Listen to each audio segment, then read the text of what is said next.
નમસ્કાર, હું છું પ્રેરણા. આપ રાજ ઇન્ડિયા ગુજરાતનું ખાસ બુલેટિન આપણો સુરત. સમાચારની શરૂઆત કરતા પહેલા એક નજર કરીએ આજની હેડલાઇન્સ પર.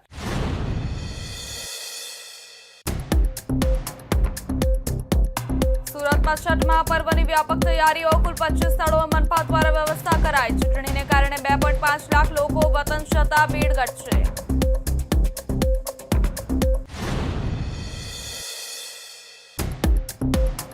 રેલવે તંત્રનું બુદ્ધિ પ્રદર્શન અને બેદરકારી. લાખો શ્રમિકો હેરાન થયા બાદ ઉધના રેલવે સ્ટેશને ટેન્ટ લગાવ્યા. રેલવે વિભાગ શ્રમિક વિરોધી હોવાનો કોંગ્રેસનો આક્ષેપ.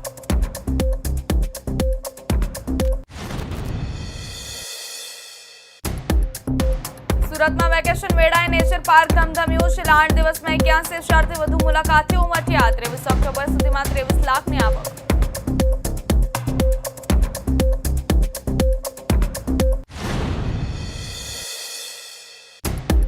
પીએસઆઈ સાથે છપાછપી કરનારનો મિજાજ કાઢ્યો. ઉદ્યોગપતિના પુત્ર જનમ શાહની આખરે ધરપકડ. ચપ્પલ વિના રિકન્સ્ટ્રક્શન માટે લવાયો.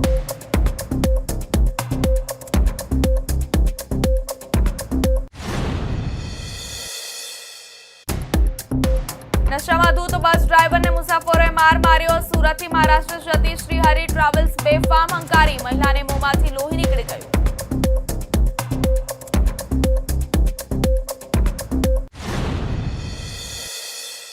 હવે સમાચાર જોઈએ વિસ્તારથી. તો આ વર્ષે છઠ મહાપર્વને ધ્યાનમાં રાખીને સુરત મહાનગરપાલિકાએ વ્યાપક તૈયારીઓ કરી છે. શ્રદ્ધાળુઓની સુવિધા માટે શહેરના વિવિધ વિસ્તારોમાં 10 કુદરતી ઘાટ અને 15 કૃત્રિમ તળાવો સહિત કુલ 25 સ્થળોએ વ્યવસ્થા કરવામાં આવી છે. મનપા દ્વારા ઘાટોની સફાઈ, લાઇટિંગ, શૌચાલય, પીવાના પાણીની સુવિધા, સુરક્ષા અને મેડિકલ સુવિધાની સંપૂર્ણ વ્યવસ્થા કરવામાં આવી છે. કોઈપણ આકસ્મિક પરિસ્થિતિને પહોંચી વળવા માટે મનપાની ફાયર અને એનડીઆરએફ ટીમોની પણ એલર્ટ મોડ પર રાખવામાં આવ્યા છે. અધિકારીઓ સતત આ સ્થળોનું નિરીક્ષણ કરી રહ્યા છે. સુરતમાં છઠ મહાપર્વની વ્યાપક તૈયારીઓ કરવામાં આવી રહી છે. કૃત્રિમ તળાવો અને ઘાટો પર બિહાર અને પૂર્વ ઉત્તર પ્રદેશના શ્રદ્ધાળુઓ સુરક્ષિત અને સુવિધાજનક રીતે સૂર્યદેવને અર્ઘ્ય આપી શકશે. જોકે આ વખતે છઠ પર્વનો માહોલ પાછલા વર્ષો કરતાં કંઈક અલગ જોવા મળી રહ્યો છે. બિહાર વિધાનસભા ચૂંટણીને કારણે સુરતમાં તળાવો અને ઘાટો પર ઓછી ભીડ થવાની સંભાવના છે. સુરતમાં રહેતા મોટી સંખ્યામાં પ્રવાસીઓ પોતાના વતન રાજ્યમાં પરત ફર્યા છે. એક અંદાજ મુજબ લગભગ 2 લાખથી વધુ પ્રવાસીઓ સુરત છોડીને બિહાર ગયા છે. જ્યારે અનેક પરિવારો સતત ટ્રેન દ્વારા રવાના થઈ રહ્યા છે. સમસ્ત બિહાર ઝારખંડ સમાજના પ્રમુખ અજય ચૌધરીએ જણાવ્યું હતું કે આ વખતે સુરતથી લગભગ 2 થી 2.5 લાખ જેટલા લોકો બિહાર ગયા છે. જોકે સુરતમાં 10 ઘાટ અને 15 કૃત્રિમ તળાવોની વ્યવસ્થા છે. સામાન્ય રીતે લીંબાત, ડિંડોલી, કાપોદ્રા, ઉધના અને પાંડેસરામાં હજારો લોકો ઘાટો પર એકઠા થાય છે. પરંતુ આ વર્ષે ત્યાં ભીડ ઓછી થવાની સંભાવના છે. મનપાના અધિકારીઓએ જણાવ્યું કે તળાવો પર લાઇટિંગ, શૌચાલય, પીવાનું પાણી અને સુરક્ષા કર્મીઓને તૈનાત કરવામાં આવ્યા છે. ડિંડોલીના પોલીસ ઇન્સ્પેક્ટરે જણાવ્યું હતું કે તળાવની ચારે બાજુ સંપૂર્ણ સફાઈ કરવામાં આવી છે અને સુરક્ષાના તમામ જરૂરી ઇંતજામો કરવામાં આવ્યા છે. પોલીસ સમગ્ર ઝોનમાં 200થી વધુ પોલીસ કર્મીઓ અને સુરક્ષા કર્મીઓને ડ્યુટી પર તૈનાત કરશે. હાલમાં પેટ્રોલિંગ ચાલુ છે અને જરૂર પડીએ વધારાનો પોલીસ બંદોબસ્ત પણ બોલાવવામાં આવશે. શ્રદ્ધાળુઓની સુવિધા અને સુરક્ષાને ધ્યાનમાં રાખીને વિશેષ વ્યવસ્થાઓ કરવામાં આવી છે. નગર નિગમની મેડિકલ ટીમના 20 ડોક્ટર અને 2 મેડિકલ વાન પણ દરેક સમયે તૈયાર રહેશે. પ્રાપ્ત માહિતી અનુસાર કરડવા તળાવ બંધ થયા બાદ ત્યાંની ભીડ અન્ય સ્થળોએ વહેંચાઈ જશે. છઠ પૂજાની શરૂઆત 25 ઓક્ટોબરના રોજ થશે, જ્યારે તેનું સમાપન 28 ઓક્ટોબરના રોજ થશે. આ દરમિયાન 27 ઓક્ટોબરની સાંજે અસ્તાચલ ગામી સૂર્ય અને 28 ઓક્ટોબરની સવારે ઉદયાચલ ગામી સૂર્યને અર્ઘ્ય આપવામાં આવશે. મનપા દ્વારા તમામ 25 પૂજા સ્થળો માટે હેલ્પલાઇન નંબર પણ જાહેર કરવામાં આવ્યા છે. પૂજા દરમિયાન ફાયર અને પોલીસની ટીમો સતત ચોકસાઈ રાખશે. બજારોમાં છઠ પૂજા માટે ફળ, પૂજા સામગ્રી, સૂપ, ડલિયા અને વાંસની ટોપલીઓ ખરીદવા માટે લોકોની ભીડ જોવા મળી રહી છે. ડિંડોલી, લીંબાયત અને કાપોદ્રા વિસ્તારમાં પૂજા સામગ્રીના વેચાણમાં 25% સુધીનો વધારો નોંધાયો છે. મનપા અને પોલીસે સંયુક્ત રીતે સુરક્ષા પ્લાન તૈયાર કર્યો છે અને છઠ પૂજાના દરેક સ્થળે કર્મચારીઓની ટીમ તૈનાત રહેશે. દિવાળી, છઠ પૂજા અને બિહાર વિધાનસભા ચૂંટણી નિમિત્તે છેલ્લા 15 દિવસમાં લાખો શ્રમિકો પોતાના વતન જવા માટે સુરતના ઉધના રેલવે સ્ટેશન પર ભારે હાલાકી ભોગવીને રવાના થઈ ગયા. પરંતુ રેલવે તંત્રના અધિકારીઓ દ્વારા સુવિધા પૂરી પાડવામાં સંપૂર્ણ નિષ્ફળતા જોવા મળી છે. લાખો યાત્રિકો રવાના થયા બાદ હવે ઉધના રેલવે સ્ટેશનની બહાર જે ટેન્ટ બનાવાયા તે ઘોડા છૂટી ગયા પછી તબેલાને તાળું મારવા જેવી સ્થિતિનું નિર્માણ કરે છે. આ મુદ્દાને લઈને કોંગ્રેસ પાર્ટી આક્રમક બની છે અને રેલવે અધિકારીઓ તેમજ સરકાર પર આકરા પ્રહારો કર્યા છે. છેલ્લા 15 દિવસથી રોજેરોજ હજારોની સંખ્યામાં શ્રમિકો પોતાના વતન જવા માટે ઉધના રેલવે સ્ટેશન પર આવી રહ્યા હતા. આ શ્રમિકોને કોઈ પણ પ્રકારની પાયાની સુવિધાઓ મળી રહી નહોતી. ઉલટાનું તેઓએ 10 થી 20 કલાક સુધી ટ્રેનની રાહ જોતા તડકામાં જમીન પર બેસવા માટે મજબૂર થવું પડ્યું હતું. જંગલ ઝાંખરા વચ્ચે શૌચાલય કે પાણીની પણ વ્યવસ્થા ન હોવાથી યાત્રીઓ ભારે હાલાકીમાં મુકાયા હતા. જોકે જ્યારે લગભગ 1,50,000થી વધુ યાત્રીઓ સુરતથી રવાના થઈ ગયા અને દિવાળીનો ઘસારો સમાપ્ત થઈ ગયો, ત્યારબાદ રેલવે તંત્રના અધિકારીઓ બુદ્ધિ પ્રદર્શન કરતા નજરે આવ્યા હતા. લાખો યાત્રીઓ રવાના થઈ ગયા પછી ઉધના રેલવે સ્ટેશનની બહાર લાખો રૂપિયાના ખર્ચે મોટા ટેન્ટ બનાવવામાં આવ્યા, જેનો હાલ કોઈ ઉપયોગ દેખાઈ રહ્યો નથી. કોંગ્રેસ નેતાના જણાવ્યા મુજબ આજે પણ આ ટેન્ટમાં એક પણ યાત્રી ઊભો નથી. આ મામલે કોંગ્રેસના નેતા અસલમ સાયકલવાળા આક્રમક બન્યા છે.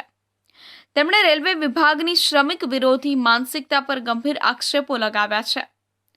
અસલમ સાયકલવાળાએ જણાવ્યું હતું કે રેલવે વિભાગ શ્રમિક વિરોધી માનસિકતા ધરાવે છે અને શ્રમિક પરિવાર પર અમાનવીય અત્યાચાર ગુજારવામાં રેલવે વિભાગે કોઈ કસર બાકી રાખી નથી. તેમણે આક્રોશ વ્યક્ત કર્યો હતો કે રેલવે તંત્ર માત્ર વંદે ભારત અને તેજસ ટ્રેન ચલાવવામાં વધારે રસ ધરાવે છે, પરંતુ લાખો શ્રમિકો માટે વિશેષ ટ્રેન ચલાવવા કે વ્યવસ્થા કરવામાં કોઈ રસ દાખવતું નથી. છેલ્લા 10 દિવસથી લાખોની સંખ્યામાં યાત્રીઓ લીંબાદ ક્ષેત્રથી ઉધના રેલવે સ્ટેશન પરથી જઈ રહ્યા હોવા છતાં ત્યાં જંગલ ઝાંખરા, શૌચાલય અને પાણીની કોઈ વ્યવસ્થા કરવામાં આવી નહોતી. યાત્રીઓને ઓવરક્રાઉડ કરીને મોકલવામાં આવ્યા અને તેમને પ્રાથમિક સુવિધા પણ ન મળી. भाजपा प्रशासन गरीब श्रमिक विरोधी मानसिकता रखता है, ये सूरत में फिर एक बार प्रस्थापित हुआ है. आप सब जानते हैं कि सूरत और साउथ गुजरात से भरूच दहेज से लेके पानोली, अंकलेश्वर, सूरत, वापी, वलसाड, सेलवास, दमन जो भी इंडस्ट्रियल एरिया है वहाँ ज़्यादातर श्रमिक कोई है तो वो बिहारी है, यूपी से है. और दीपावली पर्व से ठीक 10-15 दिन पहले से ये श्रमिक अपने मूल वतन जाना चाहते हैं और जाते आते हैं. और ज़्यादातर जो बिहारी और छठ पूजा के लिए खास तौर पे लाखों की संख्या में अपने वतन जाना पसंद करते हैं.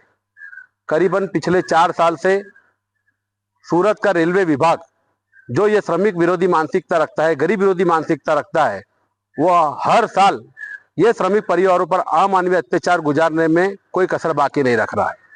इस बार भी सूरत के अंदर डीआरएम हो, रेलवे मिनिस्टर हो, कांग्रेस के नेताओं ने 15 दिन पहले एक मेमोरेंडम दिया, कुछ सामाजिक संगठनों ने मेमोरेंडम दिया कि रेलवे प्रशासन को दीपावली पर्व और छठ पर्व के लिए ये व्यवस्था करना चाहिए, ज़्यादातर ट्रेनों की व्यवस्था करना चाहिए, यात्रियों को परेशानी न व्यवस्था करना चाहिए. लेकिन ये प्रशासन वंदे भारत ट्रेन, तेजस ट्रेन चलाने में दिलचस्पी रखता है, गरीब श्रमिकों के लिए ट्रेन चलाने में कोई दिलचस्पी नहीं रखता है. वो इस बार सूरत में पिछले 10 दिन से देखने को मिला. 10 दिन से लाखों की संख्या में यात्री जो सूरत उधना रेलवे स्टेशन है, जो लिंबायत का क्षेत्र है, जो बिल्कुल निर्जन क्षेत्र है, झाड़ी झांकरे है, कोई शौच क्रिया की व्यवस्था नहीं, पानी की व्यवस्था नहीं, अमानवीय अत्याचार गुजारने में ये प्रशासन ने कोई कसर बाकी न रखा हो. ऐसे ये बिहार के श्रमिक परिवार लाखों की संख्या में लाइन में खड़े रहे, कम से कम 8 घंटे और ज्यादा से ज्यादा 24 घंटे लाइनों में खड़े रहे ट्रेनों के अंदर जाने के लिए.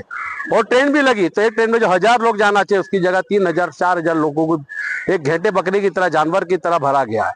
और दुख इस बात का हुआ कि कल से वहां पर टेंट लगाए गए लाखों का खर्च करके, जबकि यात्री 15 दिन पहले से परेशान थे, तब इन्होंने टेंट की व्यवस्था नहीं की, पानी की व्यवस्था नहीं की, शौच क्रिया की व्यवस्था नहीं की. लेकिन जब मीडिया में माध्यम से जब ये बात उजागर हुई, देशवासियों ने देखा कि श्रमिक विरोधी मानसिकता वाली सरकार ने ये श्रमिकों के साथ क्या अन्याय किया है, अमानवीय अत्याचार किया, उसके बाद कल से प्रशासन ने वहां टेंट लगाया और वो टेंट लगाया। दुख इस बात पे कि आज वो टेंट में एक भी यात्री नहीं खड़ा हुआ है। કોંગ્રેસ નેતાએ આક્ષેપ કર્યો કે જ્યારે મીડિયામાં અહેવાલ પ્રકાશિત થયો કે લોકો કલાકો સુધી ટ્રેનની રાહમાં ઊભા છે પરંતુ સુવિધા નથી, ત્યારબાદ માત્ર દેખાડો કરવા માટે આ ટેન્ટ લગાવવામાં આવ્યા. અસલમ સાયકલવાળાએ આક્રોશપૂર્વક જણાવ્યું હતું કે આવા રેલવેના અધિકારીઓ સામે કડક કાર્યવાહી થવી જોઈએ. તેમણે સીધી વડાપ્રધાન નરેન્દ્ર મોદીને રજૂઆત કરી છે કે જે અધિકારીઓએ શ્રમિકોની સમસ્યાને ધ્યાનમાં લીધી નથી અને બેદરકારી દાખવી છે તેમને તાત્કાલિક સસ્પેન્ડ કરવામાં આવે. કોંગ્રેસ દ્વારા તમામ સંગઠનોએ આવેદનપત્ર આપીને વહેલી તકે વ્યવસ્થા કરવાની રજૂઆત કરી હતી, પરંતુ રેલવે તંત્રની બેદરકારીના કારણે શ્રમિકોને અમાનવીય યાતનાઓ ભોગવવી પડી છે. દિવાળી વેકેશન દરમિયાન સુરત મહાનગરપાલિકા સંચાલિત સરથાણા નેચર પાર્ક શહેરનું સૌથી લોકપ્રિય પર્યટન સ્થળ બની ગયું છે. છેલ્લા 8 દિવસમાં પાર્કમાં 81,000થી વધુ મુલાકાતીઓ ઉમટ્યા હતા, જેના પરિણામે પાલિકાને 23 લાખ રૂપિયાથી વધુની આવક થઈ છે. વધતી ભીડને ધ્યાનમાં રાખીને સુરક્ષા, સ્વચ્છતા અને સુવિધાઓમાં સુધારો કરવામાં આવ્યા છે. તેમજ નવી 4 ટિકિટ વિન્ડો શરૂ કરવામાં આવી છે. દિવાળી રજાઓ પૂરી ન થાય ત્યાં સુધી પાર્કમાં વધુ ધમધમાટ રહેવાની સંભાવના વ્યક્ત થઈ રહી છે. સુરત શહેરમાં દિવાળી વેકેશનની રોનક વચ્ચે સુરત મહાનગરપાલિકા સંચાલિત સરથાણા નેચર પાર્ક ધમધમતું થયું છે. દિવાળી, ઉનાળુ વેકેશન અને જાહેર રજામાં પર્યટકો માટે માનીતું સ્થળ બની રહે છે, જે અંતર્ગત દિવાળીની રજાઓના દિવસો શરૂ થવાની સાથે જ નેચર પાર્કમાં છેલ્લા 8 દિવસમાં જ 80,000થી વધુ મુલાકાતી નોંધાયા હતા. જ્યારે મુલાકાતીઓની ભીડ સાથે 8 દિવસમાં 23 લાખથી વધુની આવક પાલિકાને થઈ હતી. નેચર પાર્કમાં ગાઈડ હિનાબેન પટેલે જણાવ્યું હતું કે નેચર પાર્કમાં 16 ઓક્ટોબરથી 23 ઓક્ટોબર સુધીમાં 81,119 મુલાકાતીઓ નોંધાયા હતા. મુલાકાતીની સંખ્યા વધવાની સાથે આવકમાં પણ ઉછાળો દેખાયો હતો. માત્ર 8 દિવસમાં સુરત મહાનગરપાલિકાને સરથાણા નેચર પાર્ક થકી 16 ઓક્ટોબરથી 23 ઓક્ટોબર સુધીમાં 23 લાખની આવક થઈ હતી. હજુ દિવાળી વેકેશન પૂરું થાય ત્યાં સુધી મુલાકાતીઓની ભીડ ઘસારો અકબંધ રહેશે. ખાસ કરીને રવિવાર અને જાહેર રજાના દિવસોમાં પાર્કમાં ભીડ વધે તેવી સંભાવના વ્યક્ત કરવામાં આવી છે. મહાનગરપાલિકા દ્વારા પણ વધતી ભીડને ધ્યાનમાં રાખી સુરક્ષા, સ્વચ્છતા અને સુવિધાઓમાં જરૂરી સુધારાઓ કરાયા છે, જેને પગલે દિવાળી વેકેશનમાં દિવસોમાં દર વર્ષે રેકોર્ડ બ્રેક ભીડ અને આવક નોંધાઈ રહી છે.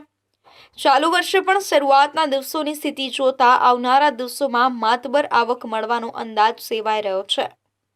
શહેરમાં ફરવાલાયક સ્થળોની સંખ્યા સૌથી ઓછી હોવાની સાથે સરથાણા નેચર પાર્ક એક દિવસની નાનકડી ટૂર બની રહેતી હોવાના કારણે સૌથી વધુ લોકોનો ઘસારો તેમાં જોવા મળતો હોય છે.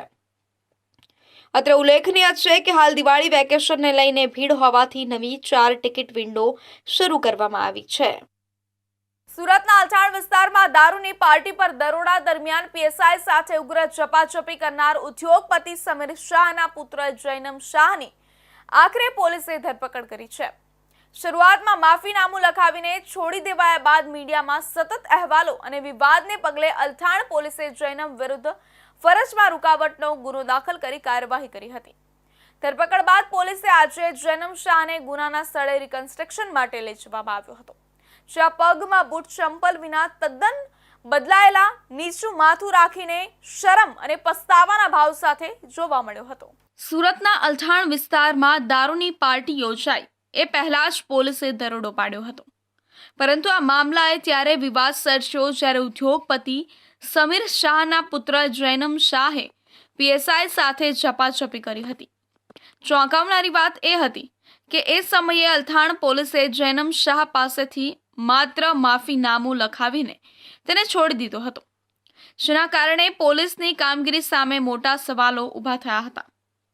મીડિયા દ્વારા આ મુદ્દે સતત અહેવાલ પ્રકાશિત થતા અને પોલીસની બેદરકારી પર આંગળી ચીંધાતા તંત્ર હરકતમાં આવ્યું અને જૈનમની ધરપકડ કરી તેની કાર જપ્ત કરવામાં આવી છે.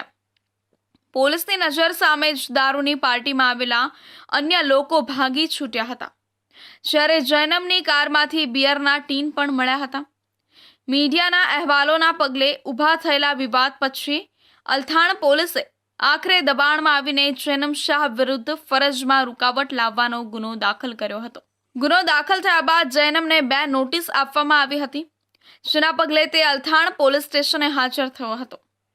પોલીસે જૈનમ શાહની ધરપકડ કરીને અટકાયતી પગલાં લીધા હતા અને હવે આ સમગ્ર ઘટનાનું રિકન્સ્ટ્રક્શન કરાવવામાં આવ્યું. અલથાણ પોલીસ જૈનમને રિકન્સ્ટ્રક્શન માટે લાવી ત્યારે એ સમયનું દ્રશ્ય ચોંકાવનારું હતું. જે યુવક પોલીસને પડકાર ફેંકતો હતો, આજે તેના પગમાં ચપ્પલ કે બૂટ પણ નહોતા. પોલીસે તેનો મિજાજ ઉતારી નાખ્યો હતો. જૈનમને તે જ હોટલની બહાર, જ્યાં તેના પિતા દારૂની મહેફિલ માણવાના હતા અને તેણે માથાકૂટ કરી હતી, ત્યાં ઊભો રાખવામાં આવ્યો હતો.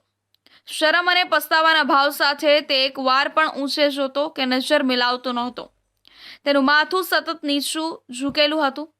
જૈનમ શાહના મનમાં કદાચ એવો વિચાર હતો કે તેના પિતા શહેરમાં મોટા માથા તરીકેની છાપ ધરાવે છે અને ઉદ્યોગપતિ હોવાથી પોલીસ તેનું કંઈ બગાડી શકશે નહીં.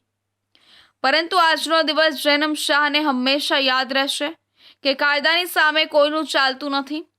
મીડિયા રિપોર્ટ્સ બાદ પોલીસે ફરજમાં રૂકાવટનો ગુનો દાખલ કરીને ઉદાહરણ પૂરું પાડ્યું છે કે કાયદાનું ઉલ્લંઘન કરનાર ભલે ગમે તેટલો ધનવાન હોય, તેને આખરે કાયદાના શરણે આવવું જ પડે છે. હવે સમય છે એક વિરામનો.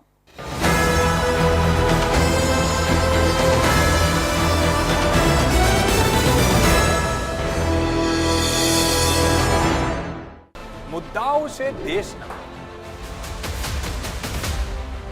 પેનલ પર થશે ચર્ચા, વાતમાં થશે સ્પષ્ટ સંવાદ. અમે લાવીએ છીએ તમારા પ્રશ્નોને મંચ પર.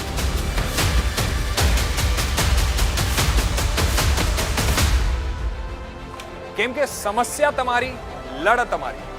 જુઓ મારી સાથે ફક્ત ઇન્ડિયા ન્યૂઝ ગુજરાત પર.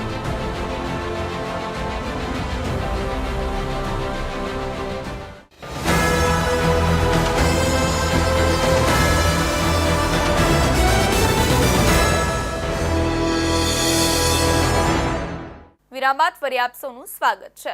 સુરતથી મહારાષ્ટ્રના ચોપડા જતી શ્રી હરિ ટ્રાવેલ્સની લક્ઝરી બસના ડ્રાઈવરે દારૂના નશામાં બેફામ રીતે બસ હંકારતા મુસાફરોના જીવ જોખમમાં મૂક્યા હતા.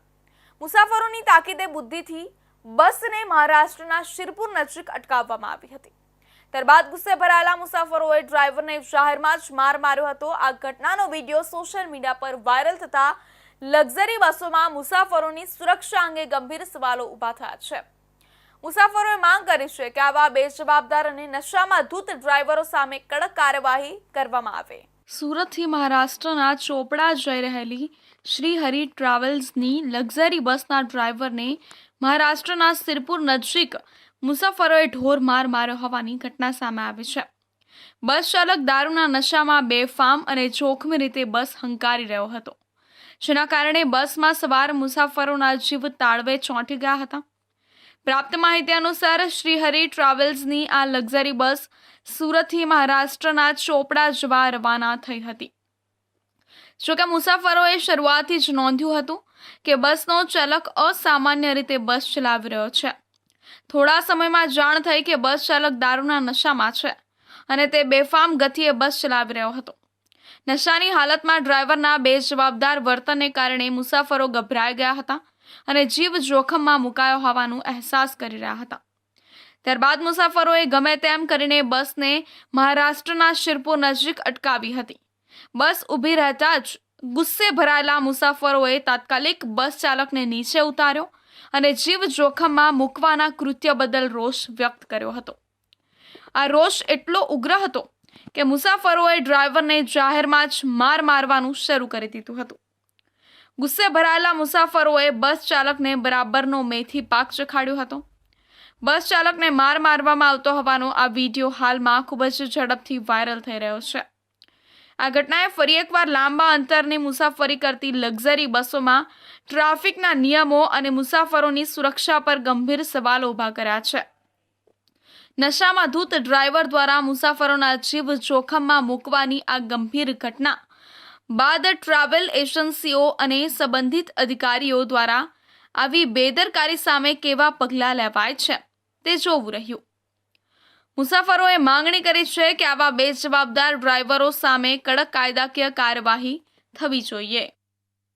સુરતના વેડ રોડ સ્થિત ગુરુકુળ મંદિરમાં નૂતન વર્ષના પવિત્ર પ્રારંભે ભવ્ય અન્નકૂટોત્સવનું આયોજન કરવામાં આવ્યું હતું.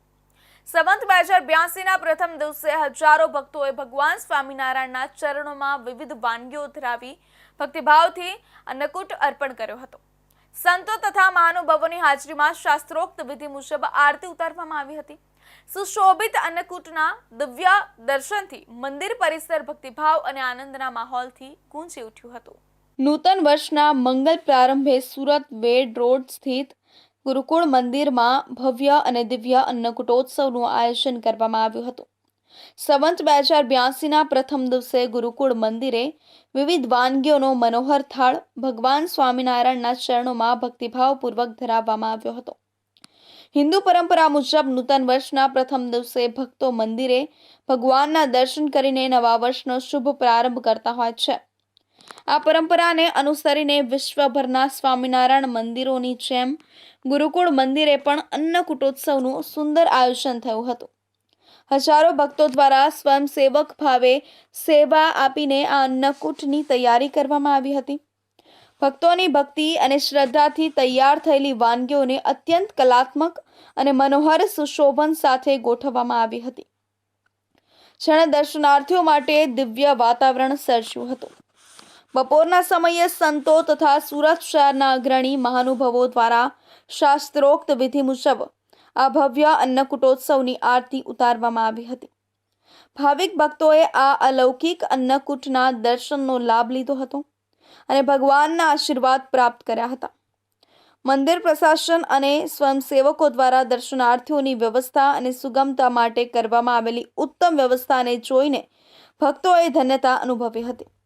અન્નકૂટોત્સવ નૂતન વર્ષના પ્રારંભે ભક્તોમાં શ્રદ્ધા, ભક્તિ અને આનંદની લાગણીનો સંચાર કરનારો એક દિવ્ય અવસર બની રહ્યો હતો.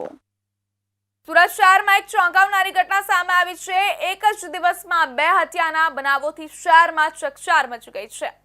બેસ્તાન પોલીસ હદ વિસ્તારમાં આવેલા ઉનપાટિયા ભીંડી બજારમાં ચપ્પુ વડે 2 યુવકો પર જીવલેણ હુમલો કરવામાં આવ્યો હતો, જેમાં એક યુવકનું ઘટના સ્થળે જ મોત થયું છે, જ્યારે બીજો યુવક ગંભીર રીતે ઘાયલ હાલતમાં હોસ્પિટલમાં ખસેડાયો છે. સુરતના ઉનપાટિયા ભીંડી બજારમાં ગુરુવારની રાત્રે ગુંડા તત્વોએ 2 યુવકો પર ચપ્પુ વડે તાબડતોડ હુમલો કર્યો હતો. આ ઘટનામાં શકીલ ઉર્ફે બાંઘા નામના યુવકનું ઘટના સ્થળે જ મોત થયું હતું, જ્યારે તેનો સાથી સોહેલ ઉર્ફે અલ્લુ ગંભીર રીતે ઘાયલ થયો છે, જેને તાત્કાલિક સારવાર માટે સુરતની એપલ હોસ્પિટલમાં ખસેડવામાં આવ્યો છે. પ્રાથમિક માહિતી મુજબ આ હુમલાનું કારણ હજી સુધી સ્પષ્ટ થયું નથી, પરંતુ પોલીસના સૂત્રો અનુસાર સ્થાનિક અસામાજિક તત્વો વચ્ચે જૂની અદાવત અથવા વ્યક્તિગત રંજિશને કારણે આ હુમલો થયો હોવાનું માનવામાં આવી રહ્યું છે. ઘટનાની જાણ થતાં જ બેસ્તાન પોલીસ તાત્કાલિક સ્થળ પર પહોંચી ગઈ હતી અને પુરાવા એકત્ર કરવાની કાર્યવાહી શરૂ કરી દીધી છે. હુમલા બાદ સમગ્ર વિસ્તારમાં દહેશત ફેલાઈ ગઈ હતી. વેપારીઓએ પોતાના દુકાનો બંધ કરી દીધી હતી અને સ્થાનિક લોકોએ દોડધામ મચાવી દીધી હતી. પોલીસના ભારે બંદોબસ્ત વચ્ચે મૃતકની લાશને પોસ્ટમોર્ટમ માટે હોસ્પિટલ ખસેડવામાં આવી હતી, જ્યારે ઇજાગ્રસ્ત સોહેલને તાત્કાલિક તબીબી સારવાર આપવામાં આવી રહી છે. હાલ પોલીસ આ સમગ્ર બનાવની ગંભીરતાથી તપાસ હાથ ધરી રહી છે. આસપાસના સીસીટીવી ફૂટેજ મેળવવામાં આવી રહ્યા છે અને હુમલાખોરોને ઝડપવા માટે અલગ અલગ ટીમો બનાવી દેવામાં આવી છે. એક જ દિવસમાં બનેલા 2 હત્યાના બનાવોથી સુરત શહેરમાં ભય અને ચકચારનું વાતાવરણ સર્જાયું છે. પોલીસ હવે શક્ય તેટલી ઝડપથી હુમલાખોરોને કાયદાની જકાતે લાવવા તત્પર બની છે. ઉનપાટિયા ભીંડી બજારમાં બનેલી આ ચોંકાવનારી ઘટનાએ ફરી એકવાર શહેરની કાયદો અને વ્યવસ્થાની સ્થિતિ પર સવાલો ઊભા કર્યા છે. હવે જોવું રહ્યું કે સુરત પોલીસ કેટલી ઝડપથી આરોપીઓને પકડી શકે છે. સુરતના વરાછામાં કાર પાર્કિંગના મુદ્દે થયેલી બોલાચાલીની અદાવત રાખી રબારી દંપતી અને તેમના પુત્ર વૈભવ રબારીએ રેસ્ટોરન્ટ માલિક ભરત ચકલાસિયા પર ચપ્પુ વડે હુમલો કરી ગંભીર ઈજા પહોંચાડી હતી. આ ઘટનાનો વિડીયો સીસીટીવીમાં કેદ થયો હતો. 4 મહિના બાદ વરાછા પોલીસે નાસ્તા ફરતા આરોપી વૈભવ રબારીની ઝડપ્યો છે અને ઘટના સ્થળે લઈ જઈને રિકન્સ્ટ્રક્શન કરાવ્યું હતું. તે દરમિયાન આરોપી બે હાથ જોડીને આવ્યો હતો અને પોલીસે વૈભવ રબારી સામે હત્યાના પ્રયાસ સહિતના ગુના હેઠળ કાર્યવાહી હાથ ધરી છે. સુરતના વરાછામાં રેસ્ટોરન્ટ પાસે કાર ઊભી રાખતા થયેલી બોલાચાલીની અદાવત રાખીને રબારી દંપતી અને પુત્રએ રેસ્ટોરન્ટના માલિક પર ચપ્પુ વડે હુમલો કરી ગંભીર ઈજા પહોંચાડી હતી. આ સમગ્ર ઘટના સીસીટીવીમાં કેદ થઈ હતી. આ બાબતે 4 મહિના પહેલા ગુનો નોંધાયો હતો, જે આધારે વરાછા પોલીસે વૈભવ રબારીની ધરપકડ કરી છે અને ઘટના સ્થળે લઈ જઈને રિકન્સ્ટ્રક્શન કરવામાં આવ્યું હતું. ત્યારે આરોપી બે હાથ જોડીને આવ્યો હતો. કતારગામના ભરત ચકલાસિયા વરાછા ત્રિકમનગરમાં રેસ્ટોરન્ટ ચલાવે છે. 5મી જૂને સાંજે દિનેશ રબારી અને તેમના પત્ની કૈલાશબેને કાર ભરતભાઈના રેસ્ટોરન્ટ સામે ઊભી રાખી હતી, જેથી ભરતભાઈએ ટ્રાફિક થતો હોવાનું કહી કારને આગળ પાર્ક કરવાનું કહેતા બંને વચ્ચે બોલાચાલી થઈ હતી, જેની અદાવતમાં 6 જૂને ભરત તેમના રેસ્ટોરન્ટ પર હતા ત્યારે દિનેશ રબારી અને કૈલાશ રબારીએ ઝઘડો કરીને ઝપાઝપી કરી હતી. તે દરમિયાન કૈલાશ રબારીનો દીકરો વૈભવ આવ્યો હતો અને પોતાની પાસેનું ચપ્પુ કાઢીને ભરત ઉપર ઉપરા છાપરી ઘા મારી ઈજા પહોંચાડી નાસી ગયા હતા. ઈજાગ્રસ્ત ભરતને સારવાર માટે હોસ્પિટલમાં દાખલ કરવામાં આવ્યા હતા. બનાવ અંગે વરાછા પોલીસે દિનેશ અને તેની પત્ની કૈલાશ અને દીકરા વૈભવ વિરુદ્ધ હત્યાના પ્રયાસનો ગુનો નોંધીને તપાસ હાથ ધરી હતી. આ સમગ્ર ઘટના ત્યાં લાગેલા સીસીટીવીમાં પણ કેદ થઈ હતી. વરાછા પોલીસનો સ્ટાફ પેટ્રોલિંગમાં હતો. તે દરમિયાન બાતમી મળી હતી કે કોર્ટ દ્વારા ઇસ્યુ થયેલા BNSSની કલમ 72 મુજબના વોરંટના નાસ્તા ફરતા આરોપી વૈભવ દિનેશભાઈ રબારી ફરી રહ્યો છે, જેના આધારે પોલીસે તેને ઝડપી પાડ્યો હતો. ત્યારબાદ તેનું ઘટના સ્થળે લઈ જઈને રિકન્સ્ટ્રક્શન કરાવવામાં આવ્યું હતું, જ્યાં તે બે હાથ જોડીને આવ્યો હતો. પોલીસે તેને કાયદાનો પાઠ ભણાવ્યો હતો. સુરત શહેરની એસઓજી ટીમે 18 વર્ષ જૂના હત્યાના પ્રયાસના કેસમાં મહત્વપૂર્ણ સફળતા મેળવી છે. પાંડેસરા પોલીસ સ્ટેશનમાં નોંધાયેલા હત્યાના પ્રયાસના ગુનામાં વર્ષોથી નાસ્તો ફરતો આરોપી આખરે પોલીસના હાથે ઝડપાઈ ગયો છે. સુરત શહેરની સ્પેશિયલ ઓપરેશન ગ્રુપ એસઓજીએ 18 વર્ષ પહેલા પાંડેસરા પોલીસ સ્ટેશનમાં નોંધાયેલા હત્યાના પ્રયાસના ગુનાના નાસ્તો ફરતો આરોપી સુરત શહેરમાંથી ઝડપી પાડ્યો છે. પોલીસ કમિશનર અનુપમસિંહ ગેહલોતના માર્ગદર્શન હેઠળ સુરત શહેરના તમામ ઝોન તથા ક્રાઇમ શાખાઓમાં નાસ્તા ફરતા ગુનેગારોને ઝડપવા માટે વિશેષ સૂચનાઓ આપવામાં આવી હતી. તેના અનુસંધાનમાં પોલીસ ઇન્સ્પેક્ટર BK રાઠોડના માર્ગદર્શન હેઠળ એસઓજીની ટીમે આ સફળતા મેળવી છે. પ્રાપ્ત માહિતી મુજબ એસઓજીની ટીમ સુરત શહેર વિસ્તારમાં પેટ્રોલિંગ દરમિયાન હતી. તે દરમિયાન ASI જલુભાઈ મગનભાઈ અને HC રામજીભાઈ મોહનભાઈને બાતમી મળી હતી કે પાંડેસરા કેસનો નાસ્તો ફરતો આરોપી રમજુ ભિક્કી તિતારી, જે હાલ ઉત્તર પ્રદેશના જોનપુર જિલ્લાના શિકરામદ ગામમાં રહે છે, તે સુરત શહેરમાં આવ્યો છે. બાતમીના આધારે ટીમે રણનીતિપૂર્વક કાર્યવાહી હાથ ધરી હતી અને આરોપી રમજુ ઉર્ફે રમજુને ઝડપવામાં સફળતા મેળવી હતી. આરોપી પાસેથી પૂછપરછ કરતા જાણવા મળ્યું છે કે વર્ષ 2006ની આસપાસ તેની અને તેના મિત્રની સામે પાંડેસરા વિસ્તારમાં થયેલી બોલાચાલીના પગલે વિનોદ નામના વ્યક્તિ સાથે ઝઘડો થયો હતો. તે સમયે ભરચક વિસ્તારમાં થયેલા ઝઘડામાં વિનોદને ચપ્પુ વડે ઘા મારીને રમજુ ત્યાંથી ફરાર થઈ ગયો હતો. ત્યારથી તે પોલીસને ચકમા આપીને ઉત્તર પ્રદેશમાં ભાગી ગયો હતો અને વર્ષોથી ત્યાં છુપાઈને જીવન વ્યતીત કરી રહ્યો હતો. પાંડેસરા પોલીસ સ્ટેશનમાં આ મામલે ગુનો નોંધાયો હતો. આ કેસમાં રમજુ વિરુદ્ધ કોર્ટ દ્વારા વોરંટ પણ જારી કરાયો હતો. સુરત એસઓજીએ લાંબા સમયથી નાસ્તા ફરતા આ આરોપીને પકડીને પોલીસે ગુનાહિત પ્રવૃત્તિઓ પર મોટો ચાપખો મારી દીધો છે. લાંબા સમયથી નાસ્તો ફરતો આરોપી ઝડપાતા પોલીસ માટે આ મોટી સિદ્ધિ જ ગણાઈ રહી છે. હવે પાંડેસરા પોલીસ આરોપીની વધુ પૂછપરછ કરીને કેસની વિગતવાર તપાસ આગળ વધારશે. તો આ હતા અત્યાર સુધીના મહત્વના સમાચાર. વધુ સમાચાર માટે જોતા રહેજો ઇન્ડિયા ન્યૂઝ ગુજરાત.